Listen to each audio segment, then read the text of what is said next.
Теперь у нас есть полный доступ к двигателю. Все плотненько, все отлично.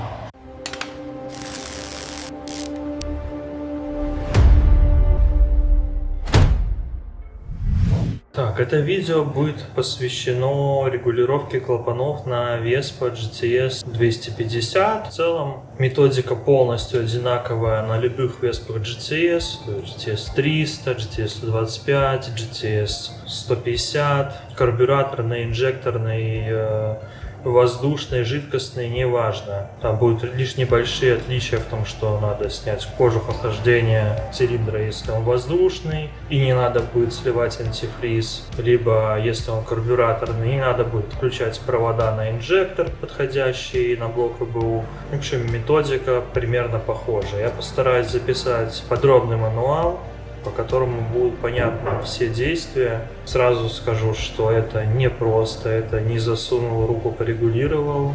Тут уже нужен более серьезный подход, более обширный ассортимент инструментов и некоторые знания, и распечатанный мануал. Можем начинать. Так, вот Vespa, обойду ее вокруг, покажу. В целом это обычная GTS 250. У меня она 2011 года, инжекторная, жидкостная, с помпой на двигателе. Есть Vespa 150 с электрической помпой, которая стоит здесь в пороге. Начнем с того, что я подготовлю Vespa к вывешиванию кузова, то есть чтобы приподнять кузов, а двигатель остался на подъемнике. Для этого я беру ленту, в данном случае это стропа, но я использую ее часть, где нет крючка, чтобы не поцарапать. Вот так я сделал 2 петли, чтобы получилась ручка, так скажем, импровизированная. И сейчас буду поднимать. Вот у меня на потолке лебедка.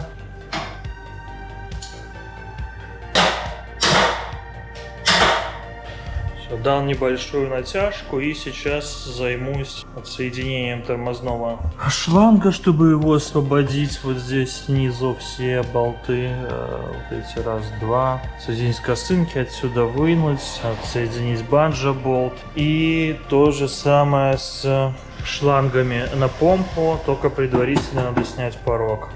Так, левый порог я открутил. Вот один болт здесь, точнее саморез. Вот здесь гайка в этом месте. Он сидит на 3 резинках.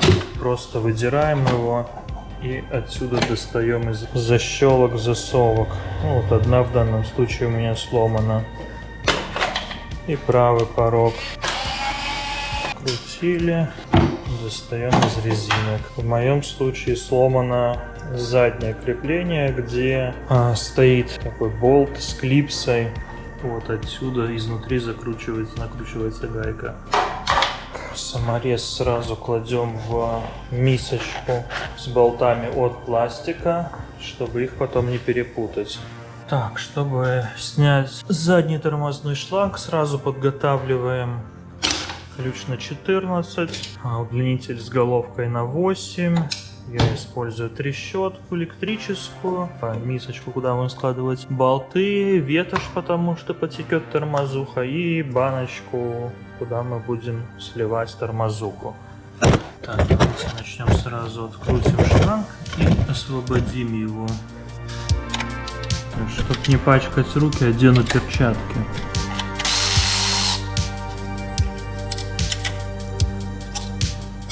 Достаем из фиксатора в шланг, убираем его вниз. Теперь откручиваем банджо-болт, сразу подкладываем ветошь и подготавливаем баночку. Вот оно успешно капает в баночку, откручиваем болт. Открутили болт, суппорта тормозуха в целом стекла, сейчас будет стекать со шланга. Поменяю ветошь, которая на диске, чтобы не пачкать диск. Сразу, чтобы пропиталась. Вкладываю новую, чтобы стекала из суппорта. Здесь пускай пока стекает. Так, это не трогаем. Достаю из баночки шайбу и сам болт со второй шайбой. Сейчас я вылью тормозуху, которая здесь. Сделаю вот так, заверну шланг в ветошь, ставлю сюда и здесь подопру еще ветошью, чтобы он никуда не девался. И уберу его в сторону, чтобы он не мешал для дальнейших действий. Вот так у меня это получилось. Убрал его в сторону сюда, потому что здесь мы будем шевелить двигатель, и он будет мешать, и обязательно выскочит и зальет тормозухоподъемник. Тарелочку с болтами от тормозного шланга убираем в сторону. Немного переставил Веспу в левую сторону, чтобы было больше места для работы с системой охлаждения. Чтобы было удобнее, надо открутить вот эту накладку. Она держится на одном саморезе. Теперь у нас хороший доступ к трубкам. Есть два варианта. Либо сдергивать этот шланг, либо откручивать улитку помпы. Я начну с сдергивания шланга. Чтобы слить антифриз, нам понадобится тара для антифриза. Откручиваю слив, откручиваю вентиляцию, проверяю, что закручен слив. И ключом головкой на 7 откручиваю хомуты. У меня здесь два, хотя по заводу должен быть один обжимной. Бытует мнение, что невозможно слить антифриз, не облив все вокруг. Попробуем. Полился. Я здесь сниму хомуты. Так, хорошо. Не льется, потому что система не дает. Надо открутить пробку расширительного бачка. Беру для этого маленькую отвертку. Здесь откручиваю саморез. Вкладываем в сторону и приоткрываем. Ой, блин, потекло. Все, весь подъемник в антифризе. Ладно, вы смотрите отсюда, я буду приоткрывать.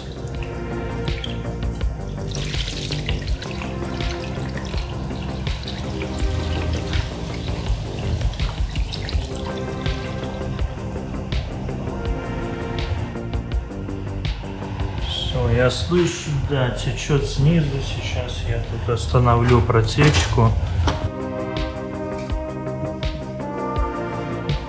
Течь уже перестала, облила тут все, пришлось все вычищать, накапало на пол. Пока что отставляем в сторону тару, она нам в данный момент не понадобится. Опускаем подъемник, предварительно надо опустить лебедку. Опускаем до уровня, чтобы было удобно работать с двигателем изнутри.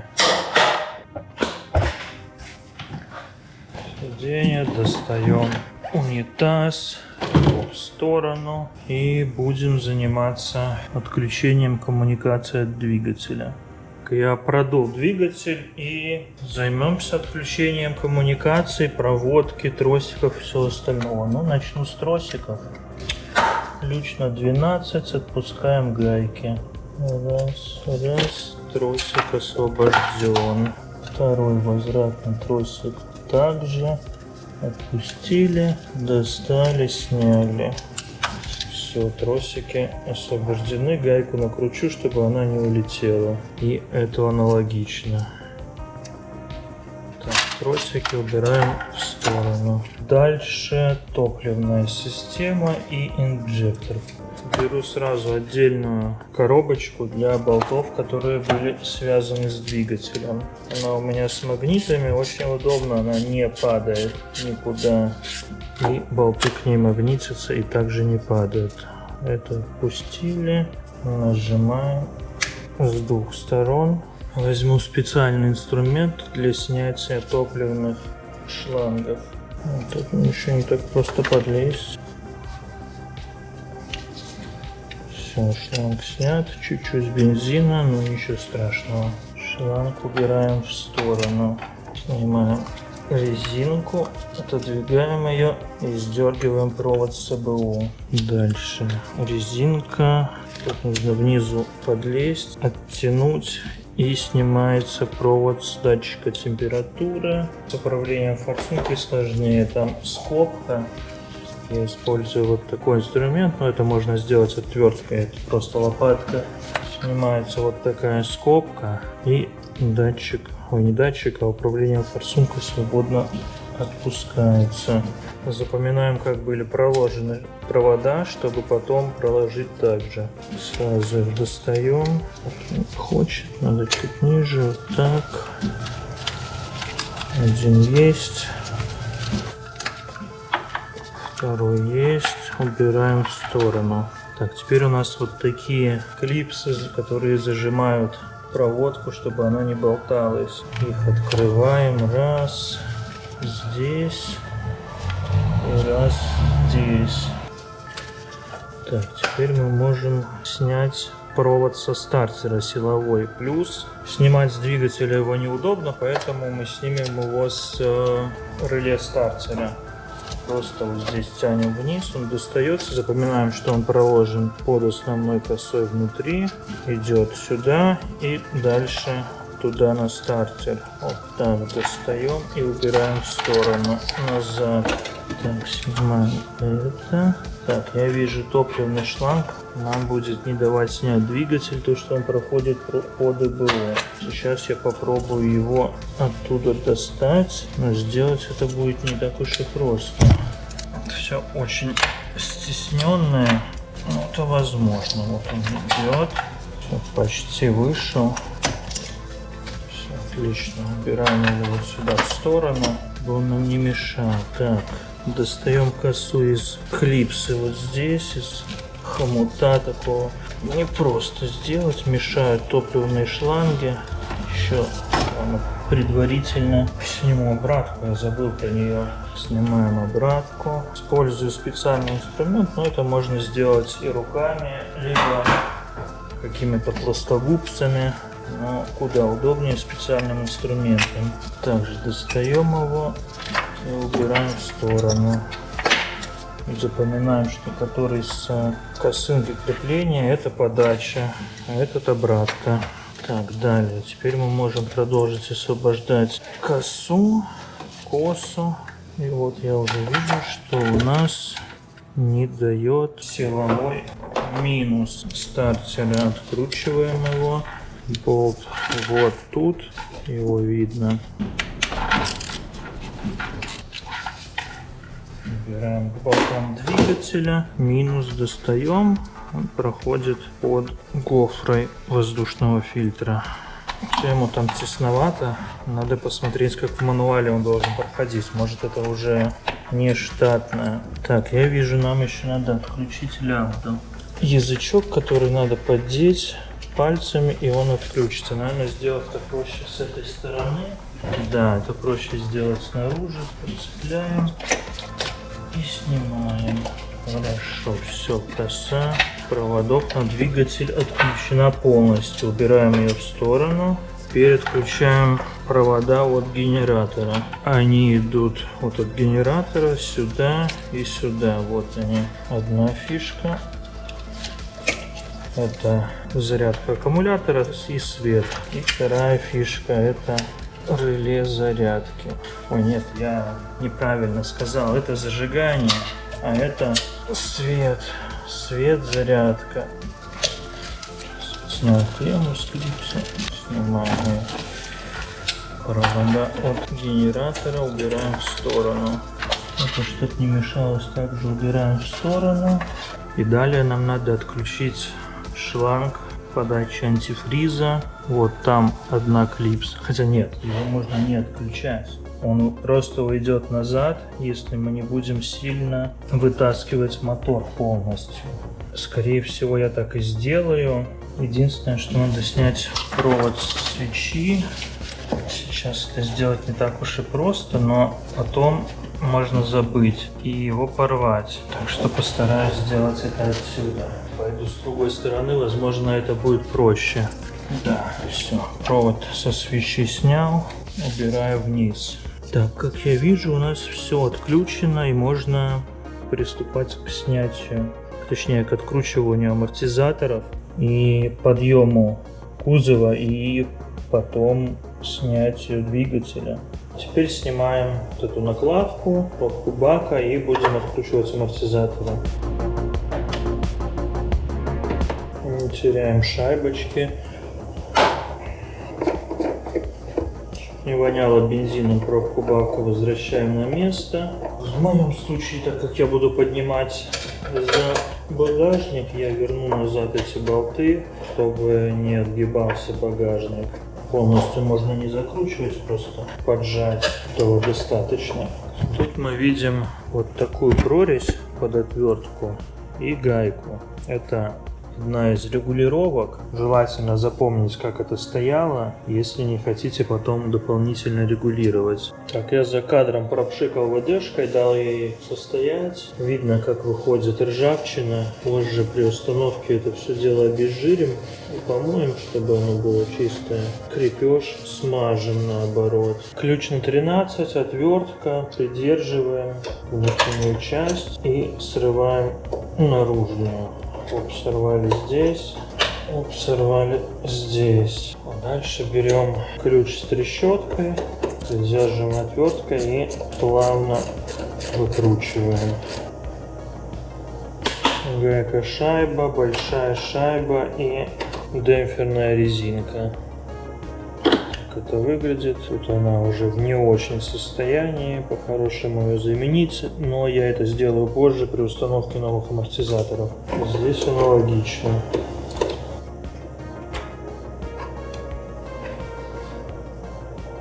Здесь резинка в аналогичном состоянии.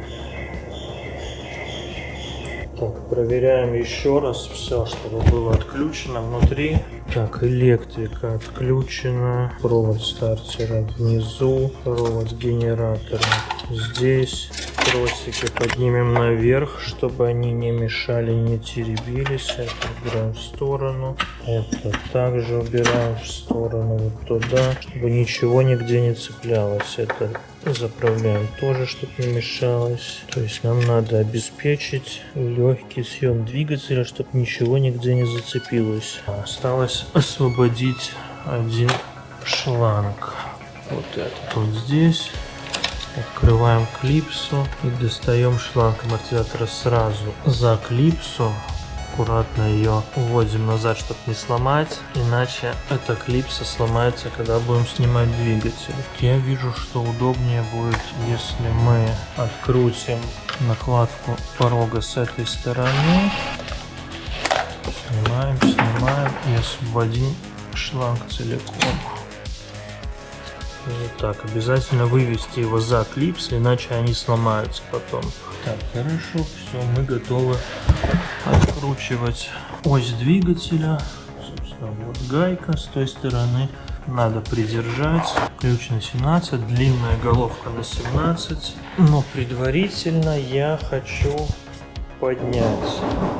Подъемник у меня воздушный, что просто отключаю пневматическую линию и поднимаю. Но я возьму еще пульт от лебедки, чтобы лебедка не портила.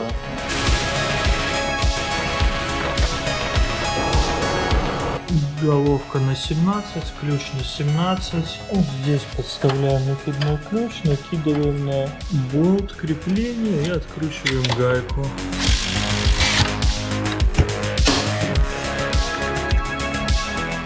Идет от руки, хорошо.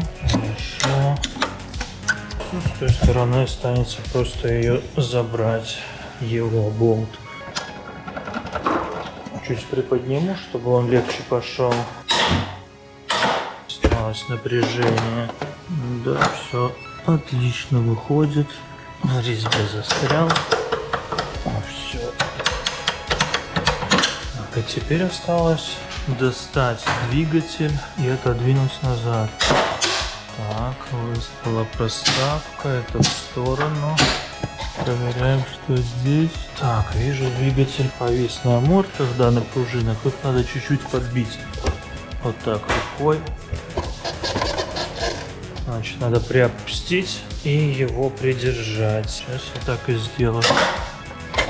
Вот так, все. Что-то мешает. Ага. Так. Откатываем назад. Проверяем, чтобы ничего не мешало, ничего не натягивалось. Так, это хорошо. Запас есть. Тут что? Ага, тут я вижу, что где-то что-то упирается, как будто. Нет, все хорошо.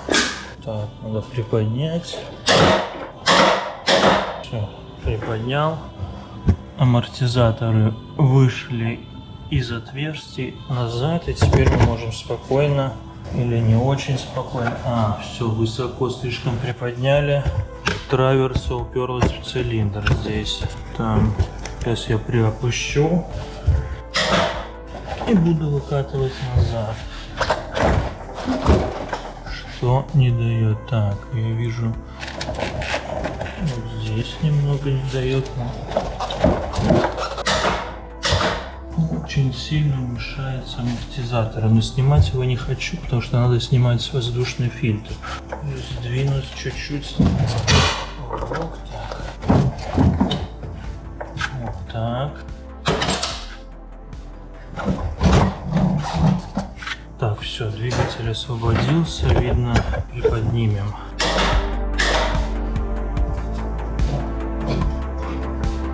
Теперь у нас есть полный доступ к двигателю и к клапанной крышке. Лебедку оставляем в таком положении, больше нам не надо ни поднимать, ни опускать, ни двигать. И займемся регулировкой клапанов. Я не хотел снимать воздушный фильтр, чтобы снять амортизатор, но это сделать придется, потому что надо крутить воздушный фильтр, снять крышку вариатора. Чтобы крутить двигатель, чтобы выставить верхнюю мертвую точку, начнем с воздушного фильтра и крышки вариатора. Очень важно все продуть, потому что когда вы выкручиваете масляный щуп и снимается крышка вариатора, вот отсюда и отсюда может насыпаться песок масла. Нам это не нужно. Поэтому берем воздух и все продуваем. Теперь переходим к снятию. Тут все болты на 8. Все просто.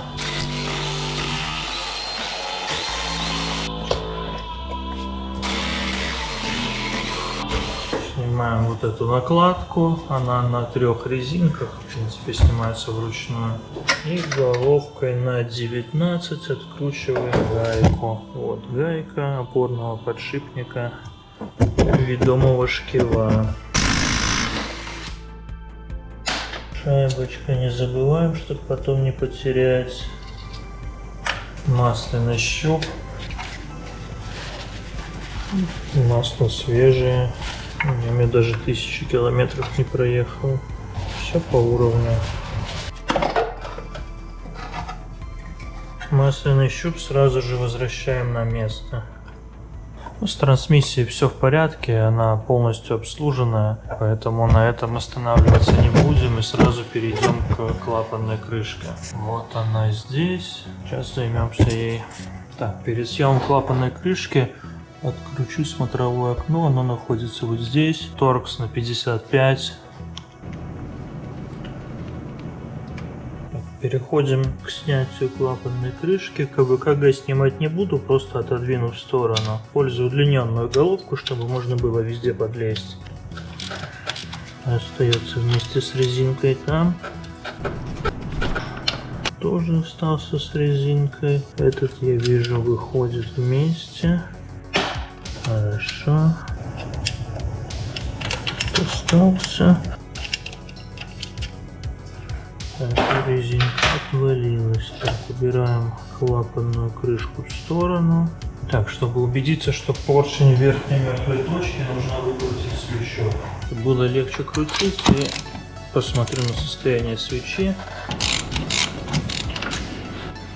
И зафиксирую штатив по-другому, чтобы было видно метку. Свеча вот в таком состоянии.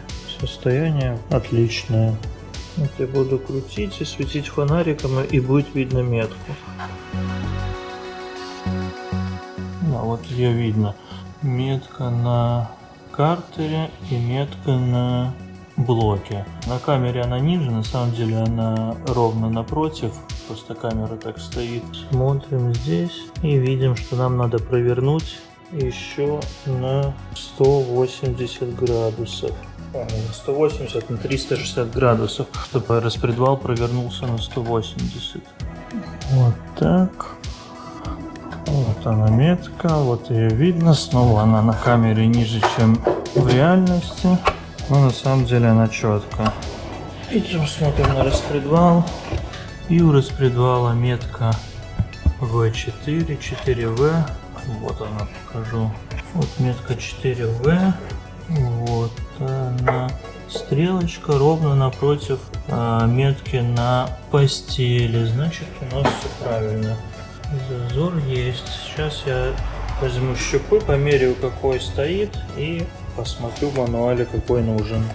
Так, у меня распечатан мануал именно на Vespa GTS 350 и моменты затяжек болтов. Вот здесь распечатана схема, как должна проходить проводка, тросики, шланги и все остальное. И я уже вижу, что минус на стартер проходил неверно, он должен проходить сверху и прижиматься хомутом к гофре. В данном случае нас интересует valve clearance.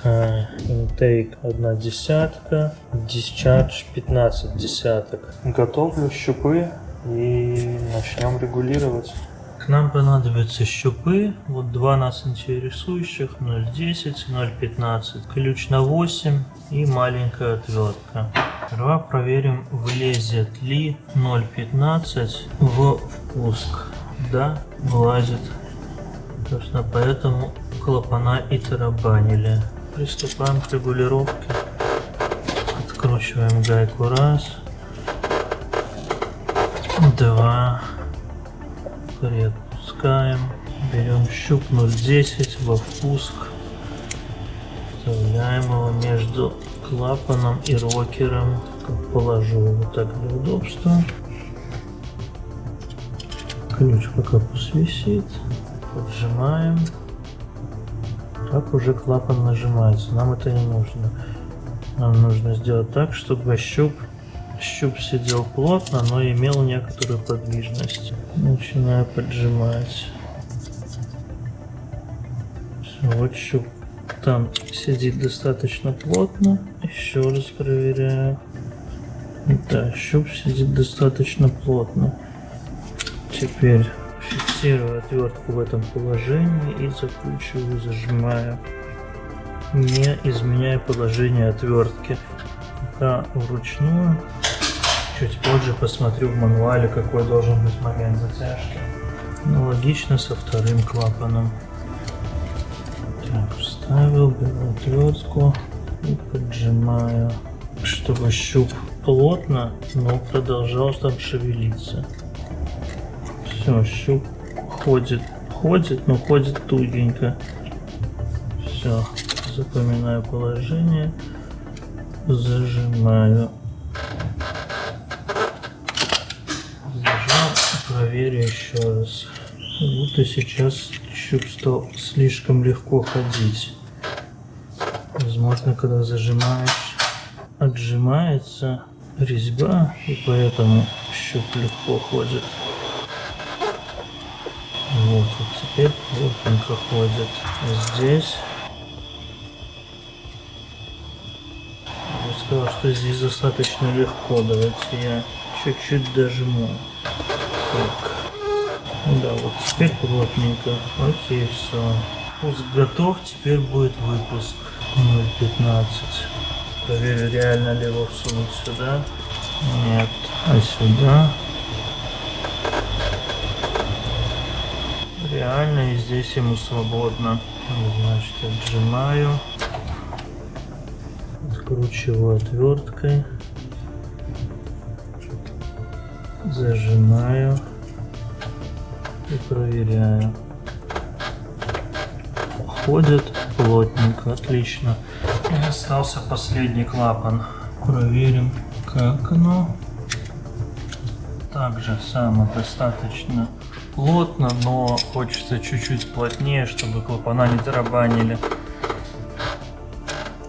Отжимаю, буквально чуть-чуть надо докрутить, вот на, может, 5 градусов, даже на 2-3 градуса. И зажимаем. Нет, уже слишком тугенько. Надо чуть-чуть отжать. вот сейчас отлично. Так, клапана отрегулированы. Сейчас я посмотрю, сколько момента затягивать, и дожму гайки. После буду ставить обратно клапанную крышку. Гайки рокеров затягиваются с моментом 7-9 ньютонов. Вот я выставил 8, точнее 8,2 ньютона протягиваемых.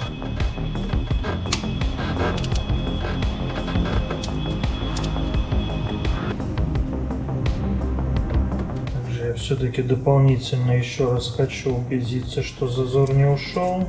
Беру щуп 0,15 и вставляю в выпуск. Да, все на месте. Все отлично. Теперь второй клапан. Все плотненько, все отлично. Теперь 0 щуп 0,10 и проверяем пуск. Так, здесь отлично. Да, здесь тоже отлично, все плотненько.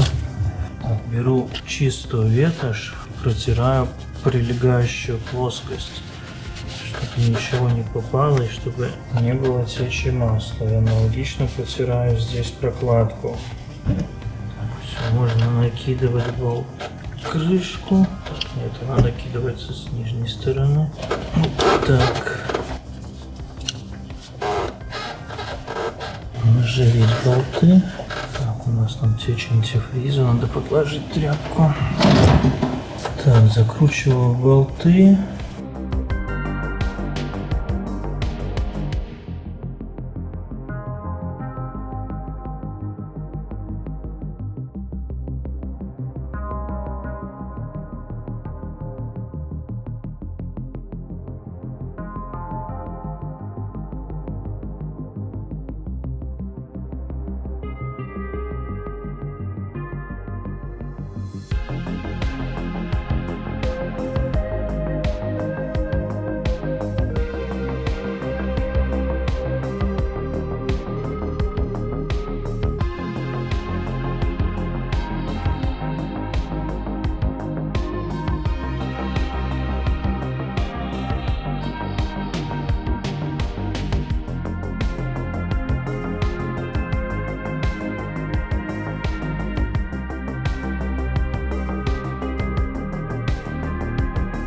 Свечу также надо затягивать динамометрическим ключом. Момент составляет 18-20 ньютонов для новой свечи. Я беру новую. Так, 18. Ставим 19 ньютонов. 19 ньютонов.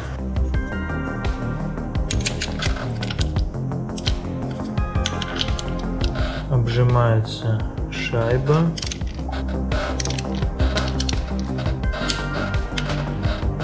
Очень важно затягивать эту свечу правильным моментом, потому что свеча очень тонкая, она может просто сломаться. После использования обязательно разжимаем динамометрический ключ до самого конца и убираем. Все, теперь можно задвигать двигатель, опускать кузов.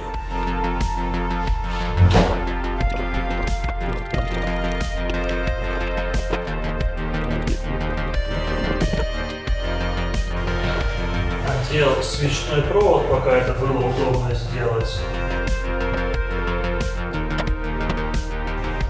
Сейчас очень удобное положение, чтобы поставить болт крепления двигателя. Болт двигателя вставил, гайку наживил. Теперь мне надо направить амортизаторы, чтобы они попали ровно в отверстие. Амортизаторы попали ровно в отверстие.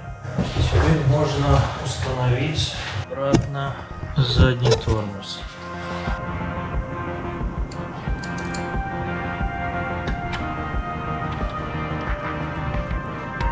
Так, я забыл закрутить крепление двигателя. Сейчас этим займусь. 8 ньютонов, 8 меньше, да, 7. Я наживил банджи-болт, но забыл поставить новые медные шайбы. Снимаем. Вот такой у меня набор с разного размера медными шайбами. Выбираем по размеру. Вот они.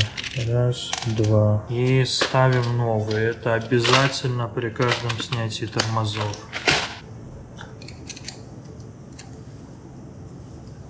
Маленький динамометрический ключ у меня до 15 ньютонов, а мне надо 18-20. Большой сюда не подлезет физически с установленным колесом. Поэтому буду закручивать от руки, ориентируясь на ручной динамометр.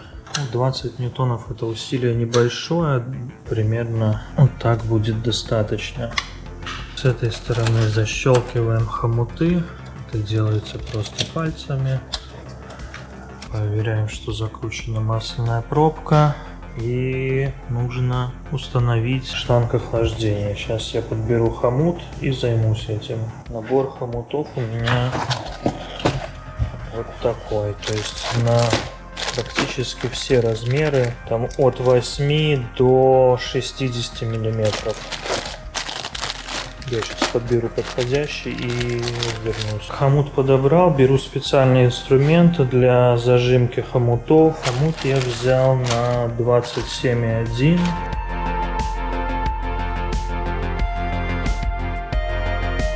Хомут одел, можно опускать подъемник.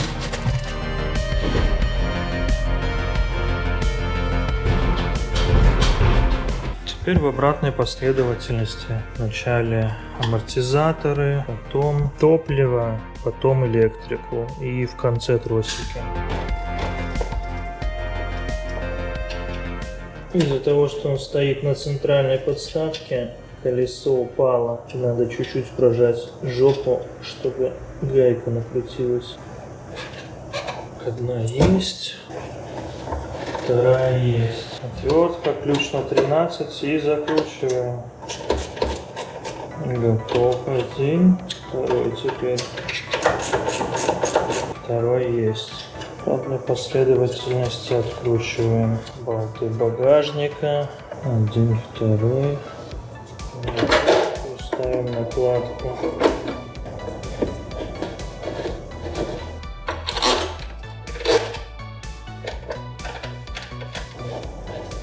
Зажимать сильно их не надо, то есть вот так брать не надо.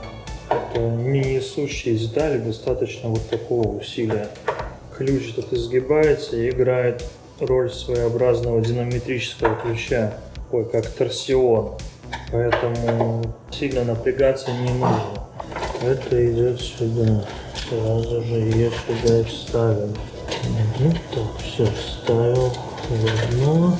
Открываем второй хомут, вставляем провода с генератора и в общую косу. Ставили, пока не зажимаем ничего. У меня есть схема, как собирать все верно. Я буду на нее ориентироваться и правильно прокладывать провода. Этот провод сразу идет сюда, вот так. Это провод на лямбду. Сюда, вот в тот хомут. Первый, поэтому хомуты надо застегивать в последнюю очередь, чтобы потом их не открывать, не закрывать туда-сюда. Вставляем в лямбду. Это лучше проконтролировать со стороны помпы. Тут хороший доступ. Все, защелкнулось, резинка на месте. Теперь давайте топливо в обратной последовательности, как и снимали. Вначале обратку. Вот так. Давай, идем, вот, вижу, опа, обратка на месте. Теперь подача, конечно, замудрено, ну ладно, идем, возможно, так получится помочь. Пошло, важно прокинуть под шлангом КВКГ между шлангом и, да, по схеме между шлангом и БУ. Все. Теперь отлично. Подача на месте. Теперь это сюда. Вот это. Провод форсунки. Это надо просунуть сюда. И провод форсунки тоже сюда. Было удобно это сделать, пока я не поставил, но ладно. Просунем. Так, сразу одену провода на БУ. Так, щелчок, отлично. Это пока в сторону, надо одеть провод на пластинку. Фиксируется оно вот так. Вставляешь вот так, и оно фиксируется. И это делать очень неудобно снизу, ее перекашивает. Ее можно прожать, то есть прожимаете его внутрь, и она расслабляется. И остался датчик температуры. Есть. Одену на него резинку, оделась. Резинка здесь на месте. Так, можно прикручивать. Болт небольшой, усилие возьму 8 ньютонов. ТМ5. Ой, не 8, 6, извиняюсь. Да, для него даже 6 много. Провод стартера просовываем, он идет здесь, вот в этой косе. Изнутри, и надо попасть на клемму, его одеть. Вот так вот боком одеваем на клемму. Одели, вставляем в хомут. Все, хомут можно застегивать. Застегнули. Застегиваем нижний хомут. Так, минус 7 ньютонов для минуса. Генератор и подключаем зажигание. Вставляем обратно, вставили, вставляем вот здесь, прижимаем. Так, надо хомутом привязать вот это все, как по мануалу, легко. К сожалению, больших толстых хомутов у меня нету, придется взять обычные. Привязываются только провода стартера, плюс и минус. Провод генератора не привязывается. Не плотно, чтобы у них была подвижность. Хвостик откусываю. Итак, тросики вначале обратный. Подтягиваю его, вставляю в нижнюю бабышку. Лишнюю бабышку в нижний паз. И теперь тросик газа. Точнее, наоборот, был тот газ, а этот обратный. Настраиваю натяг тросика, чтобы он был почти в натяге. Ну, свободный ход есть. Проверяю, чтобы точно все было подключено. Топливо подключено, форсунка подключена, датчик температуры есть, это есть, болт закручен, тут прихомутовано, стартер подключен, стартер здесь подключен, с мотором готово. Осталось залить антифриз и прокачать задний тормоз. Следующим делом нам нужно прокачать задний тормоз и заправить антифриз. Так, в моем случае надо снять вставку для телефона, зеркало, колпачок, чтобы добраться до тормозного бачка. Ну, антифриз, соответственно, надо снять вот этот кожух.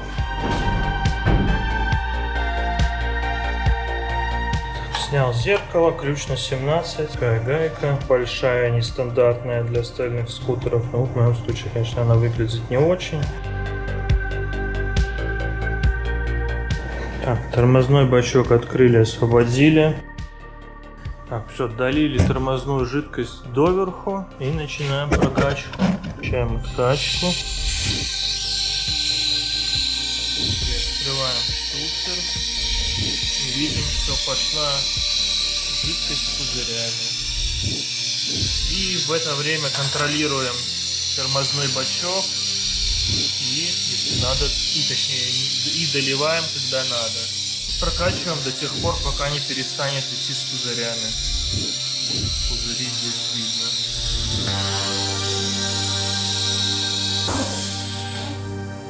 Так выглядит способ прокачки, когда у вас нет вакуумного инструмента. Вот одной рукой качаете, проверяете, что тормозухи достаточно. Если надо, подливаете вот доверху и качаем, качаем, качаем, открываем. Точнее, держим, открываем, качаем, качаем, качаем, качаем, качаем. Открываем и смотрим, чтобы не было пузырей. Так, после прокачки тормозов проверяем, чтобы тормозное усилие начиналось примерно на 30% хода ручки. Когда тормозное усилие начинается почти вплотную, это значит, в системе есть еще воздух. То есть вот у меня тормозное усилие начинается здесь. И вот это будет максимальное торможение.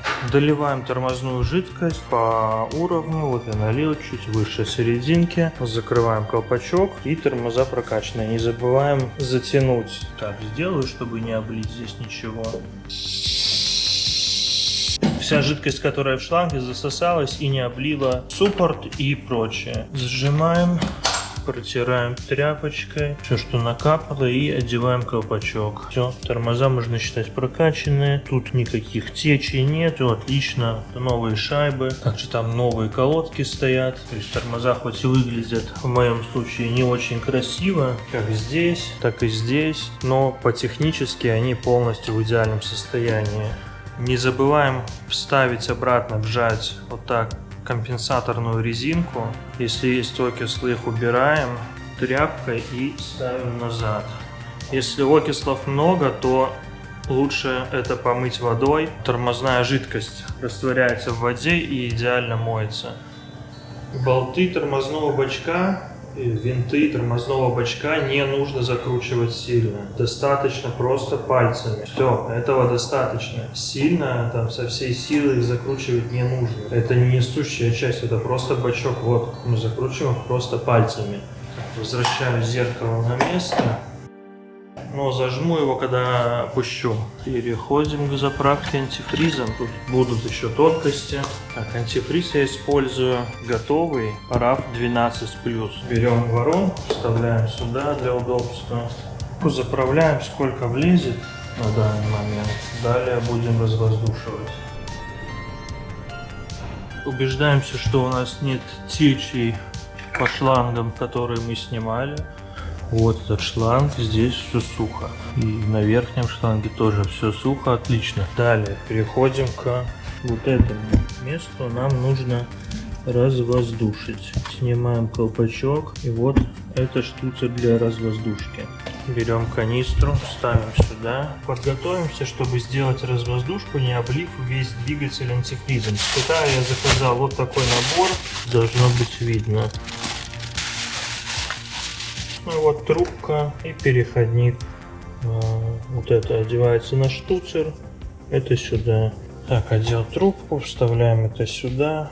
И отрезаем шлангу сколько нам надо. То есть нам надо примерно столько. Даже, наверное, столько достаточно будет. Так вот я отрезал. Примерно 60 сантиметров. Мы делаем просто вот так. Эту трубку вниз. Насадку одеваем на штуцер. Трубку канистру с антифризом, так как у нас новый антифриз, у меня в моем случае чистая система, в вашем случае может быть не чистая система, и жидкость лучше не возвращать в канистру с чистой. Для развоздушки нам понадобится ключ на 8, откручиваем, слышим звук, как выходит воздух, вот видно, тут чуть-чуть бурлит, сейчас пойдет, пошел, одеваем. И можно еще больше прикрутить. Да, вот видно, пошел розовый антифриз с пузырями. Это они пузырятся. Вот, покачаем, пузыри идут сильнее. Качаем, пока не перестанут идти пузыри вообще. Хорошо, закрываем и повторим процедуру чуть-чуть позже. Надо долить антифриз.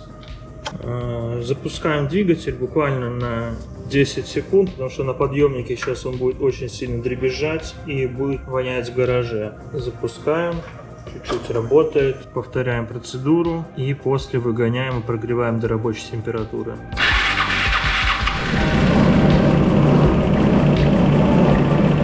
Все, этого достаточно. Повторяем процедуру. Нам нужно выпустить воздух весь. Вот видно, шумит, шел воздух, много воздуха. Качаем, все, идет чистый, без пузырей. Закручиваем до конца, выгоняем, прогреваем до рабочей температуры. После повторим процедуру.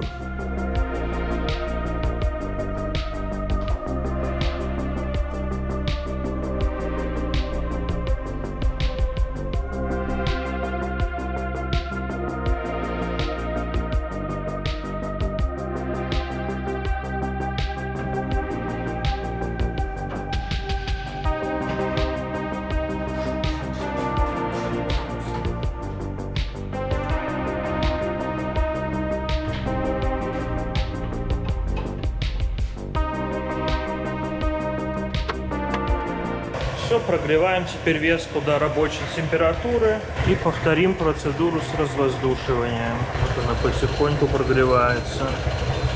После настройки клапанов работает очень тихо, очень четко, вообще мне нравится. Чуть-чуть стучит вариатор, но если поддать газа, то звука вариатора уже не слышно. Так, учитывайте, что двигатель уже горячий, и проложить шланг надо так, чтобы он не касался глушителя. Так, проложили, открываем. Да, воздух еще идет. Идет много воздуха. Открываем сильнее, да, воздуха много идет. Все меньше, покачаем. Еще идет. Закрываем до конца, одеваем колпачок. Система заправлена и развоздушена.